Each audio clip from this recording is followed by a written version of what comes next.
Yes, this is hilarious. My favorite, JP Morgan. Bloomberg is reporting that JP Morgan has asked more than 2,000 current and former employees to contribute out of their own pockets to a settlement with the United Kingdom over the firm's use of an offshore trust that was created for bonus payments. While the Bloomberg article states JP Morgan is asking employees to help fund the settlement, Jamie Dimon's offer seems more like extortion, and here's what Jamie Dimon had to say. People who used JP Morgan's trust told the Financial Times they were asked to participate in a so-called blind auction in which they would volunteer to pay a tax rate of their choosing.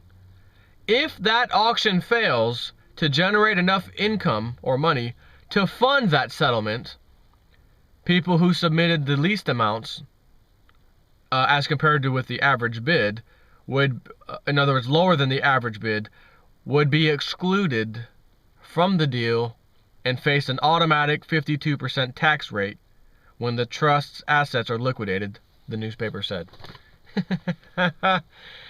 JP Morgan, the giant. Oh, I love it. And all these people who knew what they were into, who knew how these banks operate, and I don't care, just give me my bonus. I'll sign the documents myself. I'll lie to these people, get them in a house and a mortgage. Just give me my freaking bonus. Throw me a freaking bonus, as Dr. Evil says. Now JP Morgan's asking for that bonus back. And if you don't offer up enough tax payment on that bonus you've got, many bonuses you've received over the years, I'm assuming, you may be lower than the average. And if you're lower than the average, automatic 52% getting cut out of your check. Or somehow going to pull it out of there. I don't know how they're going to get it. And this is supposed to be you're telling me, Bloomberg reports that JP Morgan has asked more than 2,000 current and former employees. How much money could these current and former employees actually be making combined? I mean, we're not talking, well, actually, maybe I take that back. Maybe it is people like JP Morgan and Blythe Masters. These guys are making $20 million a year and, you know, bonuses of $6 million, that kind of thing. Yeah, that could add up. But again, that's just a few people at the top. There's another, you know, there's 2,000 total. So let's say there's 500 people that have $1 million salaries. The other 1,500 people maybe made a few $100,000 in bonuses. So add that up and say that they're trying to collect, which if this is an automatic 52%, then whatever you made, cut it in half, because that's what the settlement's going to be for. You're telling me JP Morgan, the banking giant, has every type of contract with the United States government to fund the EBT cards, to hand out the TARP funds, all kinds of stuff, manipulations on the market, don't get, you know, make $6 billion in profit, pay a $500 million fine because you committed fraud doing that, do it again, $6, $7, $8 billion profit, pay a $500,000 or $600,000 or $1 million fine, $500 or $600 million fine, and you guys don't, you JP Morgan don't have the money to just foot this bill and get it out of the way. You're actually going to ask your employees, you need to take the cut.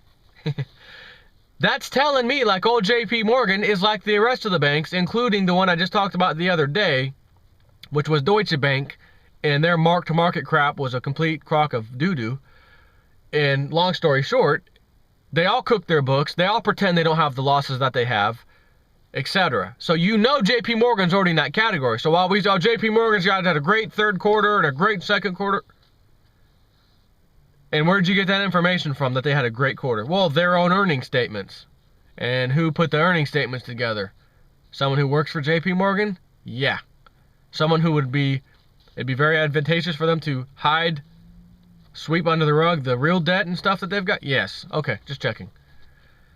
I love news like this. This lets you know what's really happening. JP Morgan, you're in deep trouble, while simultaneously trying to keep rigging the gold and silver markets to keep the prices down, especially silver. Guys, you 2,000 employees, if you're watching JSNIP 4 by chance, any of you former JP Morgan employees,